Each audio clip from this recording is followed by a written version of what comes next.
Hello, you golfing legends, and welcome back to another episode of the original Off Course. I'm your host, Dan Edwards, and joining me this week is the captain of the 2025 Grandaddy team.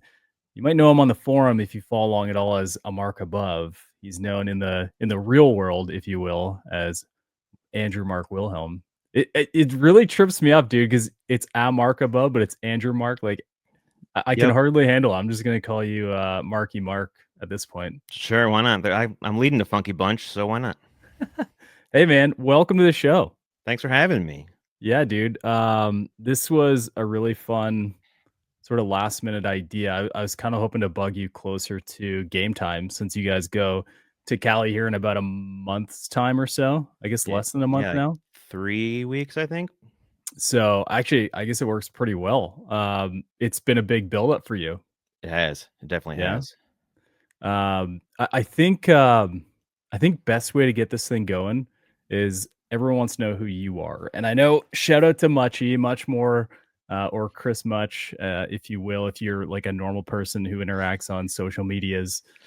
He has done a pretty awesome job of getting people connected via video. We're starting to see that unroll on the forum, including these great interviews that he's doing with your teammates. But Totally.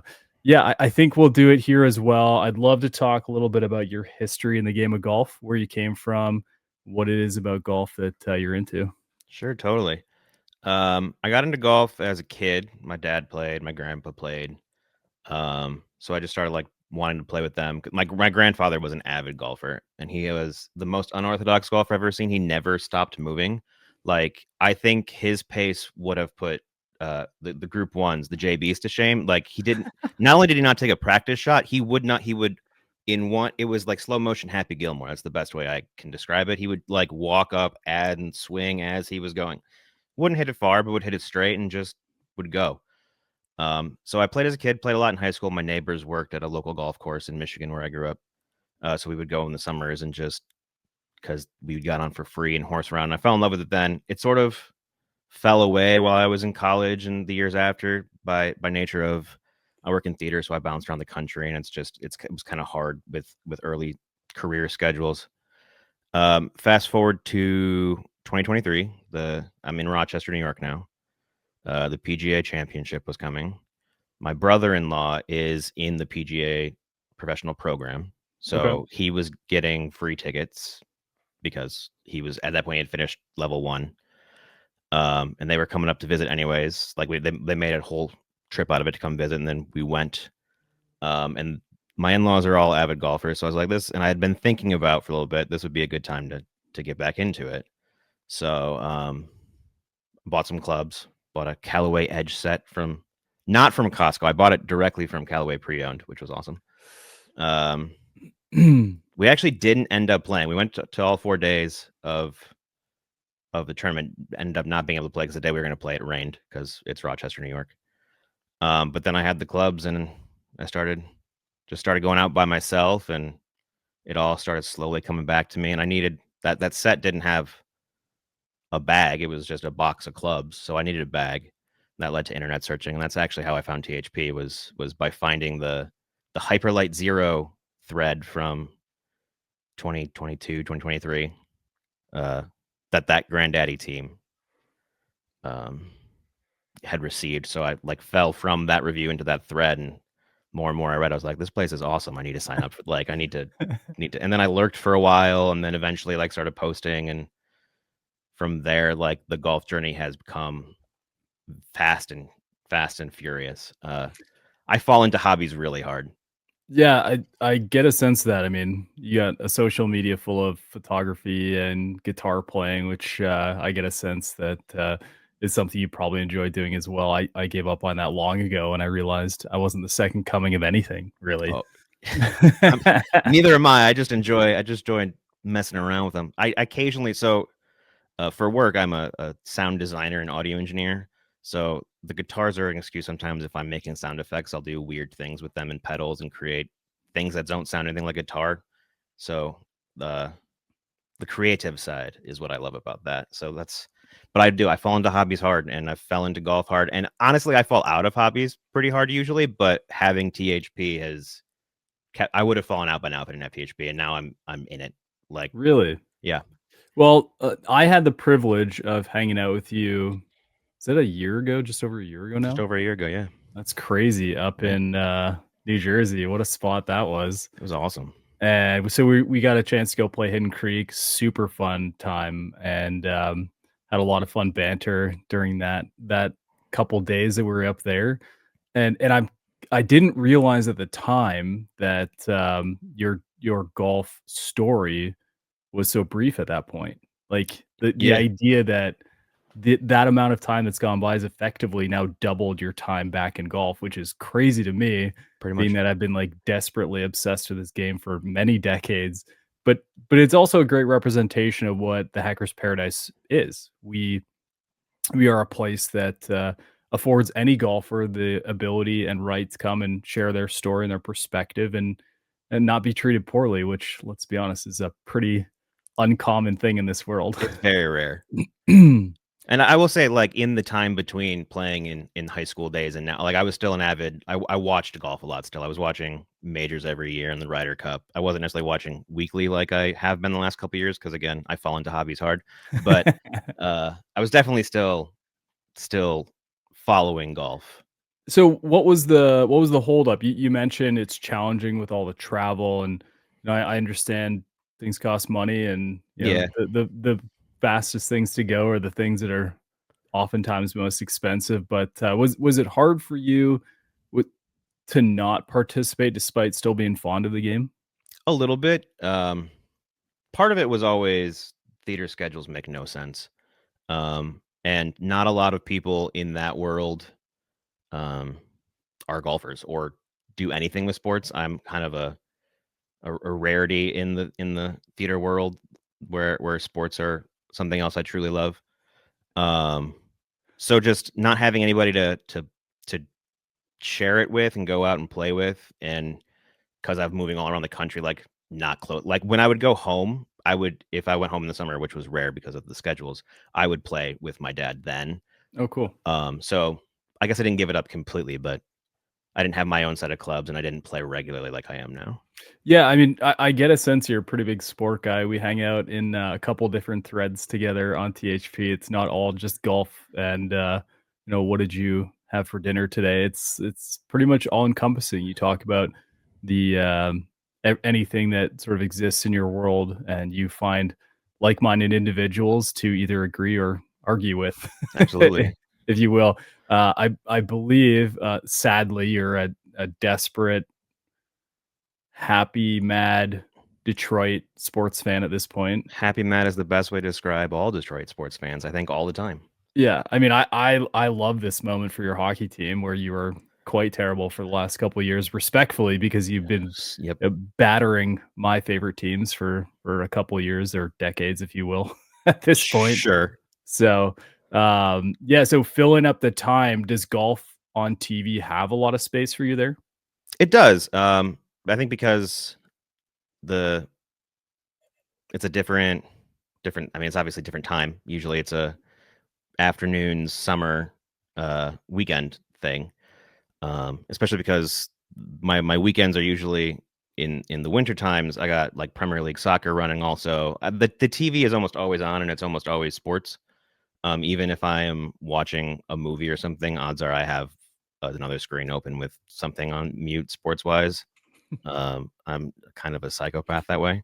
Guilty, yeah. Yeah, Well, that's not bad. I mean, I've always said that, you don't necessarily need explosions to be interesting, but at the same time, it's easier to watch 2 things than 1 for some reason, especially when, you're not that invested into it. So, totally. that's typically how I end up watching my golf, and the nice thing is it's, it can be daytime, uh, taking it in. I'm curious though, because like, everything that we've discussed so far, I get a sense that Callaway sort of had a bit of a hook in you ever since the box set really began. Was it before that? How did you land on that as a box set? Um, did some internet research. Do I research a lot of things when I don't know. Like, I want to learn as much as I can all the time. Um, and that was it was well reviewed, well talked about. at a price point that at that point I was comfortable with. That price point has since exploded on me, but that is what it is. I did have when I was back in the before I had a couple Callaway clubs. I had a Big Bertha in the bag, like a 3, like almost all of my clubs were hand-me-downs. So, but the one that I had that was mine was a Big Bertha, I want to say 3-wood, with like my dad's hand-me-down Spalding irons and a bunch of other random stuff. But so like Callaway was a brand that I had heard of at least. So, obviously by watching golf, I still had heard of all the major players. But it always just spoke to me. I kind of love the chevron, which is simple, but like I'm drawn to design too, so that's probably part of it. A simple man with simple needs. I appreciate that, and I love that. For whatever reason, we all get hooked by something, and I think that's part of the fun. I would assume that you're not unlike most people that the best product ends up in the bag. It's not like you're going to give up a ton, but fortunately for you, Callaway's doing some really good things right now. Yeah, they are. That I believe you've been pretty knee deep in all year preparing Yeah, for the Grandaddy, so you got a good idea what's happening right now. totally. I've Yeah. I've I've had a full Callaway bag almost all season. Like I've had the top end of the bag has been different. Um, partially because last year that Hidden Creek thing being a Titleist experience, I was playing those clubs too, making sure I was doing my fair share there, and then it was fun to compare the two, and just every brand is making great stuff right now, so it's easy to play what you want to play, and the Callaway speaks to me. Yeah. Tell me about golf in Rochester. What's it like up there? Golf in Rochester, there's a lot of golf in Rochester. Like the amount of access I have to courses that are easy to get onto, not ridiculously expensive. There's a lot. Um, and then of course there's also the big private clubs, the Oak Hills, the Rochester Country Clubs that I will never sniff. But they're like, so most of my golf is played at a muni, a county course about 5-10 minutes from my house, and it is the nicest county run. Like I used to play county courses back in Michigan; those weren't always the best.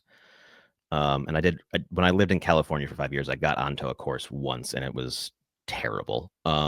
Which I think maybe also didn't help me get back into it back then, if Sure. I'm being totally honest. But there's just a lot of like it's a weird little collection of, I want to say there's probably 20 courses that I could go out and get on. Now, obviously, the weather has turned to shit this last week, and golf has stopped in the area. But there's a lot of golf here. It's really kind of cool. Yeah, we had snow on the ground yesterday. I can't even believe you're bringing it up right now because it's just incredibly uncool to talk Yeah, it's about, but actually raining now. It was snow, so the snow is finally going away because it's being rained on. nice. Yeah, Yeah, I assume Rochester being where it is has pretty lush growing seasons, I it would does. I would assume. It It doesn't get does. too hot there. A lot of off season gives time for healing and growth. Yep. So, would you say, since you've been around the country and experienced some golf elsewhere, would you say it's one of those places where even like a lower tier golf course is still going to present really pretty Yeah. strong? Yeah, even the courses in the area that aren't as well maintained, that you can tell aren't watered as often as they should be, because this summer we didn't, like, for as wet as it is now, in the early the summer was dry. The worst courses that I played were still pretty lush, and um they weren't baked out to the point you can't play them. They didn't Nice. look ugly. They still looked nice.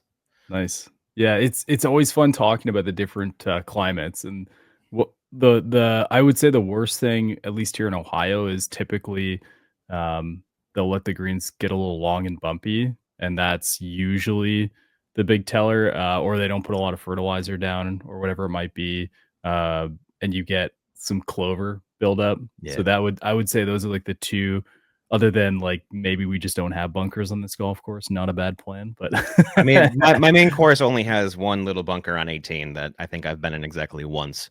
Okay. Um, Yeah, I mean, those are the easiest things to skip and yeah. still have a pretty nice place to They call home. they also have a bad habit of not necessarily taking care of the rough and letting the rough grow way more Mm. than I think maybe they should. There were times in June where I was like, okay, I know Oakmont was a thing, but this course does not need to have this rough when the fairways are only at most 20 yards wide. Like, can I Jeez. have a chance of getting this ball out of here, please?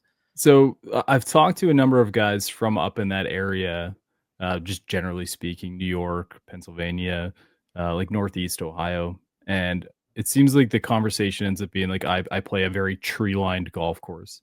Is that the case for the most of the courses up there? Most of them, yes. Yeah. There are a couple that are they call themselves link style, and it just means there aren't as many trees around. They're more open. Like it's not like you got wind whipping off the. They're not up by the lake or anything like that. But yeah, most of them are tree lined park courses. Yeah, it's one of those things where you really can't miss. You have to play it straight. If you do, it's a penalty in a different way. You kinda have to punch out, Yep. or ideally hit over a line of trees to get back in play. Lots of windows. Lots of Yeah. windows. Yeah, we've got a couple great threads on THP talking about finding a window. In Yep. fact, Blazenden, the absolute turkey that he is, has a picture of me trying to, and successfully, might I add, hit through a number of trees last year at the same time, which is, Yeah. embarrassing but funny all at the same. Do you struggle when you go to different types of golf courses, links, or parkland, some of the other different styles? A little bit. A little bit. Is it I like the alignment that the challenge is? it is the alignment. It's also the biggest thing is I can't read Bermuda to save my life. So that's gonna be interesting. Um, and I have because I play on some pretty damn slow greens. Speed on greens always takes me a minute to adjust to. I actually think you experienced me blowing every putt past a hole by like 10 feet on day one at Hidden Creek. Uh, I tend to find bunkers if there's a lot of them because I just don't. I think it's because I'm not used to them, so I want to go play in Mm. them. Um, Yeah, that's fair. that's how I explain it to myself. Sure. But I'm my golf game is at the point where I just try to keep the ball in front of me at this point, so that helps in the different styles. I played one of those links courses with my dad a month ago and actually did a pretty good job just keeping it in front. The lack of trees did throw me off a little bit on tee shots, but I managed to get my way around the course. Yeah, I've got a friend from New York who used to come down a fair bit, and he would get through 12 holes on my course, which is, um, more or less that open presentation, and by the 12th hole, so the 11th tee box, or sorry, the 10th tee box aims you at the 11th green with the actual 10th green off to the right, and then the 11th hole has you aimed at the road with the the green off to the left, and when he gets through those 2, he's just screwed for the rest of the weekend, because he's so used to those tree line, like, preset Yep, you conditions. have to go this way. Yeah, and if you look from above, it really is brutal to think about where it wants you to go, and, shout out to Arnie, God rest him, for doing such brutal things to my friends at the turn. But it's quite funny, when you get so accustomed to playing in a certain way, in a certain style, that you almost overlook some of the things that, golf is quite challenging for, and part of that is alignment. Where are you aimed? Definitely. I also think virtue of winters having to go inside in a sim, you don't have to align yourself in a sim very often. That's Like true. That's actually a little bit, but it's like you're lining yourself up to a mat on the ground and you're hitting the ball for like it. The first couple rounds this year after coming out of the sims, I was always like, wait, I know I'm not aimed right. that's the hard part, right? Like, I Yep. go in the sim, I'm like, "Oh god, why am I aim so left?" In reality, outside, I like to play it off the right with a little turnover. So I get in the sim and I get that, like, little autocorrect I'm required to do, and it's Yep. just, I don't know, I love it. Are you big into the sim golf up there? I try to get out. I don't get out to the sim as often as I try to get out on the actual You get course. out to the sim or into the Into the sim? sim, I guess. Out to the place that has the sim. If I had a space for sim here, I'd have a setup, but I don't. Nice. I got way too low of ceilings. Yeah, same. Um, I try to get out a couple times a month in the winter, Yeah. make sure I'm not just sitting and doing nothing. The past 2 years though, as I've been playing, like in February, there's always like a random day where it gets up into the 50s, and I have there are a couple courses here that leave the cups in all year round, and they throw the pins in when there's no snow. So Hmm. I've played in February each of the last 2 Februarys too. So Oh, that's huge. Yeah, we usually get a chance every month here. It's not a guarantee, and the ground either needs to be completely frozen or completely thawed for us to get out on our course. But yeah, I think I would lose my mind if I didn't have sim at this point because we're every week we get in there at least once and just enough to talk some shit and tell some stories and act like we're still competent at the game. Although I wholly object to TrackMan's tour putt logic. It is brutal. oh, it's I don't so agree with it dumb. at all. I play less actual like holes on the sim as I do just open the range and look at some numbers because I don't want to putt on a sim. It's Oh no, we don't. We have the well, I know the tour, auto the putt. auto. Yeah, Yeah, I don't want to do that. It makes it's me so terrible. mad. Yeah, because I'm like 2 feet away and I get a two putt. My buddy's 20 feet away and gets a one putt. Yep. And I swear to you, he's got stock in TrackMan or something. I don't know what's going on. He's got it all figured out, It's and it pisses me got off. the Game Gear cheat codes Yeah, for the TrackMan. I think it's the only time I've ever gone digital and been worse inside than I am outside. Like, you're used to playing Tiger Woods where you make everything. Now I Yep. go inside and I miss everything. It's like, hold on, I'm not that bad at putting. Well, we gotta talk Grandaddy, man, Oh because yeah, there is, over 10 years of storyline to this event. It has become a crazy tradition on THP to get hyped up for this event that is in early December. It is a bunch of randos from the internet against a bunch of awesome people from Callaway, and they provide you guys with a whole bag full of clubs, a whole fitting. No spoilers because you probably have read through every thread for the last 10 years. But they also open their doors and share their time, which I think is one of the most important components for a couple days, not to mention the insane golf you're probably going to get to play. totally. So I would say that's a pretty strong lead in. Tell me about what was it It, like being selected as captain, and did it feel like at a left field, or do you think you had a chance? it caught me by complete surprise. Yeah. Yeah, I was at work just on my lunch break. We just had a rather interesting, stressful meeting, I remember. So I was just like, all right, I'm gonna go sit down at my desk, have some lunch, open THP, and there was a bunch of notifications. And I was like, what is this? Because didn't know it was even no one knew it was really being announced. And I obviously saw the thread and started reading, and just I don't remember the rest of the day. I don't like I know I posted something that like honored and thankful because that's true and it remains true. I just my mind went blank. I was like, how is this happening? This is what? Um I've now in this is a little when my in the meet the teams that the much more did that I'm in, like JB actually explained the process a little bit. And so I know how I got picked. I still don't believe it. Like it still doesn't feel real. I still don't I don't feel like I deserve it. And I feel like I every day I try to deserve it. That's the approach I have to it. I That try to is keep earning it every day. That's part of the win, right? The idea that you can get there and Yeah, convince yourself that that's what was meant to be. And the beauty of it is the opportunity is there for anyone to represent and be a part of something pretty significant. What day was that? Do you remember? it was December. So I want to say 28th, but that's my mom's birthday. It may have been that same day. Okay. But it was right there at the very end of December. So it's 11 months ago. It still hasn't really sunk in yet. And I assume it will probably in the last couple putts on the final day in Yeah. singles. But what have the last 11 months brought to you? Has it, I assume it's a whole lot of Callaway knowledge from a club standpoint.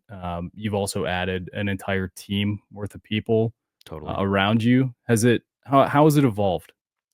Um, it's been quite a process. So obviously the first few months there I didn't have a team. Um, and I just was sort of reading up. I Those first couple months I went through every single thread and read them all at least twice.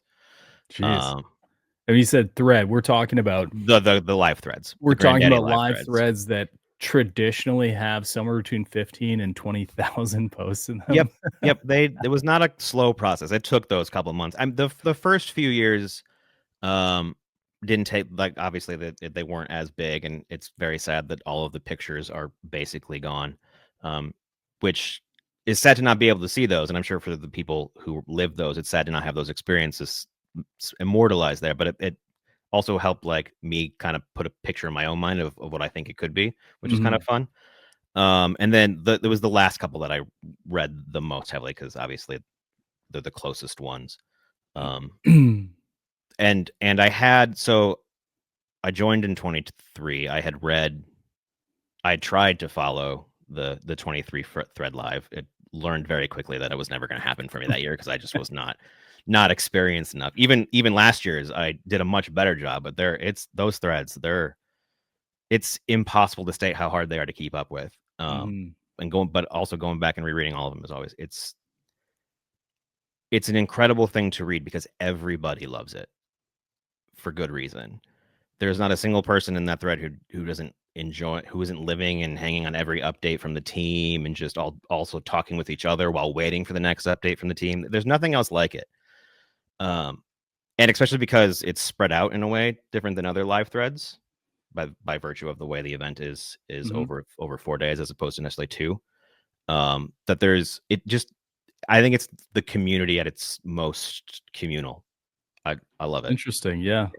Uh, It's definitely a celebration. It's not just, "Let's gain some knowledge, let's see what they're doing." It's a celebration of one of the biggest events that probably will ever be, yeah. part of our story on THP, so that's quite an undertaking. So, you've blasted through the threads, Yep. you've experienced a little bit of it firsthand being a member for a little while, and now you start to add teammates. Does it become more real at that point? It definitely comes. The first teammate we got was KP, and it was an out of the blue tap. JB was like, "Oh, you really want to go? You're going." It was one of the coolest things I've seen on the forum in real time because I was following it, like, at that point. At this point, I'm following every Callaway Grandaddy thread, like, in real time. Mm, So I saw that happen, and to send the first message to, "Hey, welcome to the team, like, this is what we're gonna do," like, from there, and with every single teammate that's been added since, the excitement has grown. I feel like because obviously everyone when they get picked, they win their contest, they get tapped. However, they get excited, rightfully so, and I feel like I yeah. am just taking their excitement and adding it to mine. So I have, well, at this point, 15 people's worth of excitement all stacked on top of each other. Which is it's an incredible feeling. Like, it takes up, when I'm not working, it takes up pretty much most of my thinking space. And even while I am working, if I'm being honest, it's probably taking up all of my thinking space. Yeah, that's a lot of real estate to churn around for months at a time. Totally. But it's been a blast. There's never once have I felt it's a little overwhelming, but never once have I felt like it's a chore or a job or work. Like, there's a lot of work to be done, don't get me wrong, but it doesn't feel like work. It feels like the greatest honor to be able to do this and figure all this stuff out. And I've got a good group of guys, and I've got an ASCAP who's helping me and also, in my ear now about pairings like crazy, which has been a blast. Um, I love him. He's great. Yeah, he is a specimen of obsession when it comes to pairings and potential outcomes. There might not be a better person in that regard to challenge your mental space. That's for sure. It's true. He also just it's obvious how much he cares and loves Callaway in this event, and everybody. It's the love that everyone has for this is very apparent. Well, let's talk a little bit about what you've learned. You've got a bunch of guys on the team now. I assume there have been video calls, there have been, discussions. You've interacted with each other on the forum, hopefully lots. And are you getting a small sense of who's going to work best with who? I think so. There have been quite a few Zoom calls with all of us, or as many of us that can join on any. We've had a bunch of those. We have a side group chat that I we'll let them banter with for a while, and then be like, no, go take this over there, put on the forum, please. Um, and they're all a good group of guys, to every last one of them. And I think so far from like there, I have pairings in my mind for both vibes and for golf reasons, but I honestly think I could put almost any of them together, and they would hit it off. They're a team. Interesting. They have bought into the team concept. Okay. So this feels more like a Team Europe story and less like a Team USA story. Yeah, hopefully. Uh, Part of that is part of my intro message to all of them. I sent them a giant spiel, a Ted Lasso spiel. So Okay. I've been trying to foster the team aspect of it, and I think they're buying in. It seems like they're buying in. Yeah, hopefully not be a goldfish. Hopefully remember everything, you know? No, it's the I think I've been stressing we need to do the work now. When we're there, we just need to enjoy each other and have fun, and that's how we're going to succeed. So it's the fuck your feelings, have some fun speech in Ted Lasso. Nice. I Yeah. love it. Well, that's gonna be a lot of fun to follow, man. It's always interesting from my side of things since I've seen so many at this point as a community member. Um, Usually a pretty significant part of the live thread because I like to argue it's more for us than for you guys at this point. I'd agree with that. But, it's always fun to see it unravel, and not to mention to see the unique and special things that the guys from Callaway and Odyssey and THP, JB, from behind the scenes, making things a little bit different each time, a little bit Yeah. better, a little bit more refined. Um, are you curious to see what version of Callaway comes this time?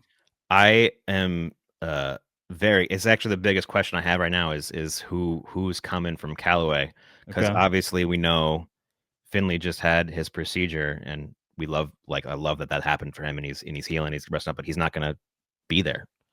He's not going to be part of the playing team at the very least.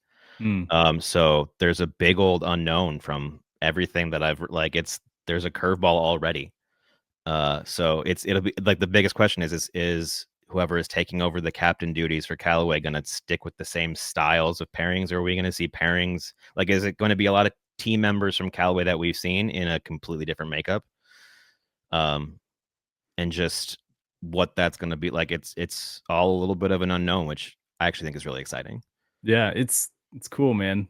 Um, Tell me as we sort of sneak into the final section of this, what was your year of golf like knowing that this was on the horizon? Did you refine a lot? Did you play for enjoyment? What was your style this year?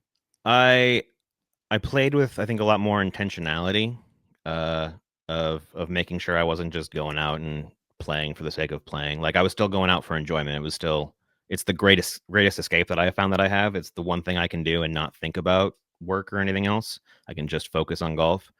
So I spent a lot less time on the range, and I spent a lot more time on the course, just working on things. I got to more courses this year. I made a conscious effort to go play more varied styles than my one standard home uni that has no bunkers.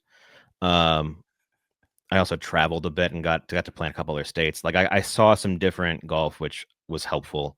Took a few lessons, worked on my short game a lot. Um, so golf, it's been great because golf has had every round of golf I played has felt like it's had a purpose. I was never just going out just to play. I was always going out to work on something. I was grabbing elite clubs as they were coming out to try out. This is the first year I've played a Callaway ball, so I was getting used to that for a while. Um, Callaway wedges, stuff like that, like trying out the different types of clubs. That way I have some semblance of an idea going in. I didn't want to go in and be like, I've never hit a Callaway wedge. What? And because I know that I'm not going to have time to play through all that in the fitting process there. Hmm. Um, I mean, Opus isn't a bad wedge to start with, it's is it? really not. It's a great wedge. Was I there one product that surprised you most this year out of uh, Callaway? the elite TD tour draw. Mm, I the I driver. have the driver. I have no business hitting that as well as I do. It baffles me. Also, the like I actually got I was testing the AI 200s for THP starting at the end of last year. So I've had those in the bag, and it's been nice having that in the bag the whole time. Just I can trust them at this point. Mm. It But seems that like every product they come out with, every segment of the company has a little bit of intrigue and a whole lot of quality. yeah And what I mean by that is they come out with a ball. It's like Chrome Tour. What in the world's that? And then they sneak all these other little things in there, despite me being completely obsessed with Chrome Tour at this point. Um, the drivers, they have all these little segments. I happen to have TDTD in the bag, as I call it, titty titty in the bag.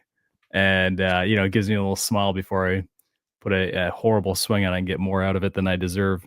yeah, that's my Um, experience with it too. Horrible swing, beautiful shot. I don't. It doesn't make any sense. But there's also like these huge gems that people have cult followings of. They just dropped the new UW, the new super hybrid, I think in August, September-ish. Yeah, And it's like both of those clubs will have like feverish perspective on THP. And I think that's the cool part about the company is they don't just release stuff. Every time they come out with something, it seems like one of the bits is worth really diving into. absolutely. Um, yeah, I'm one of those guys who has the UW. I've tried to take it out of the bag 3 different times this year for like I got an Elite Tie 5 wood. I was in there for a few rounds. Nope, the UW came back. So it'll be very interesting to see if I end up with a new UW or if something else unseats it.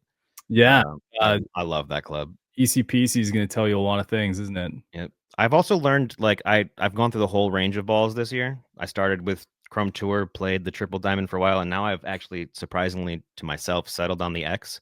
I think it's a great Really? ball. Yeah. Why is that? Um, I don't generate enough spin on my own. Is the long and short of it, and it helps. And it's not.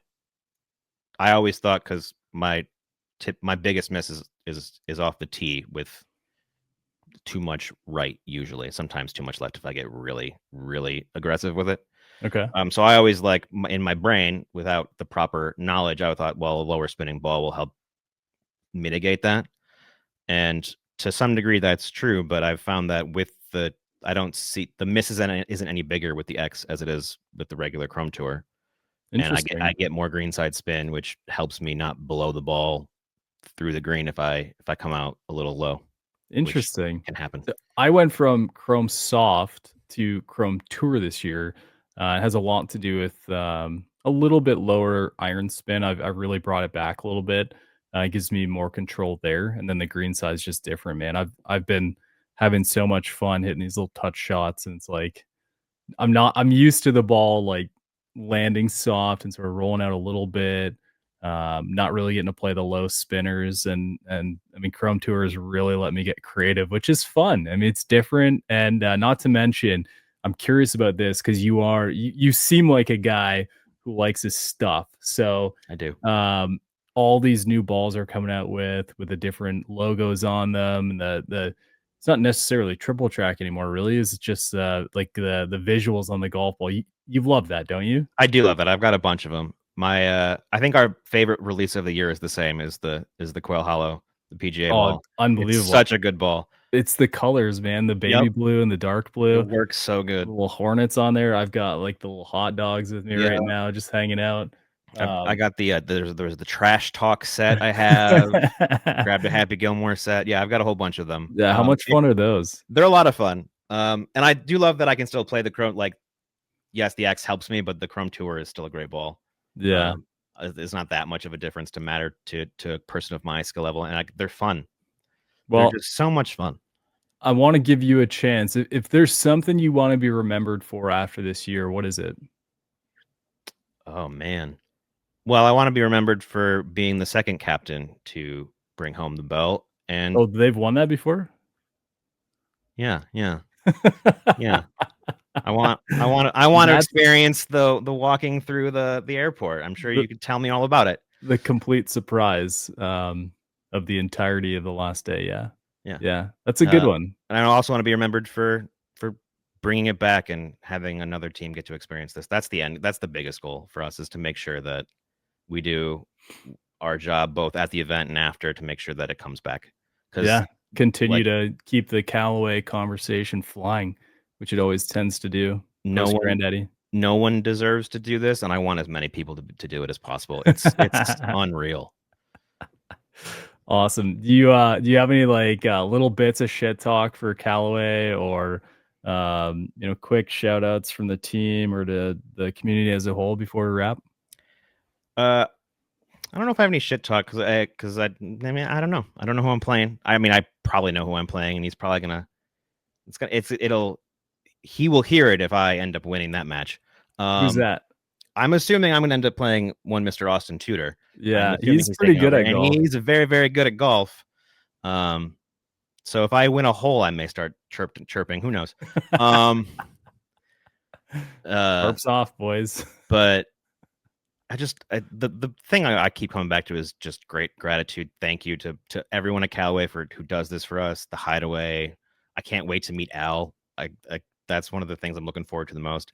And then just all of the support from the community here at THP is just it's unreal. It's a unicorn of a place on the internet. I've been to a lot of different forums for a lot of different things, and there's no place like this.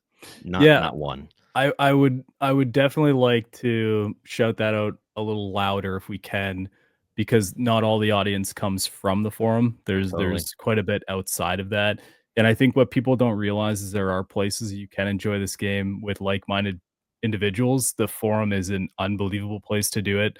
I always joke that my wife got so sick of me talking about hockey and golf, she maybe joined forums, and turned out it was an unbelievable decision Oh yeah. on my part, and maybe not the best on hers because it takes up so much time. But you know, take a chance, man. We're talking to a guy here who, 2 years ago was barely even thinking about playing golf, Yeah. and now he's all in on a pretty cool community. All in, and it's all because of the community. It's and then you get and then no one ever feels like a stranger. Mm. You meet some of these guys in person, and yeah, you don't know them, but you know them, and it's just so cool. It's a Well, wonderful place. I'll tell you what, man. You better go win this thing. Oh, It'd be a lot of we're gonna fun. bring it. I'll be bringing it on the forum. And this is a call out to you. We are playing golf again next year. I will not Hell go yeah, another calendar year without it. absolutely, Sound good? definitely. All right, my friend. Hey, hope you guys enjoyed this. The Grandaddy is going to kick off here in early December. Get on the forum and check it out for yourself. See what craziness these guys have in store for them. We are hugely on board with supporting Team THP. Uh, it's going to be a good one. I'm really excited. If you guys are playing golf this weekend, have fun. The snow is melting here. I will be playing golf. I'm going to play good. So you better as well. We'll see you guys next week. Now it's time to send it over to Don Brown for this week's Shaft Education, brought to you by True Temper. Hey THP crew, Professor Don back here answering another one of your questions at Shaft University. Question this week's came from one of you guys who got two different fittings this year, one for Denali Black and one for a hazardous yellow. Question was, why would you be fit into those two shafts and which one should you choose? Well, they're both low trajectory shafts. They get there in different ways. The hazardous yellow, really stiff butt and really stiff tip section with a pretty soft midsection. The Denali shafts have more of a smooth profile, so a little bit kind of more flexible all throughout the length. As far as which one you should choose, if you've got an aggressive tempo, you definitely want to go with the hazardous. If you're a smoother swinger, go with Denali. Thanks guys, talk to you next week.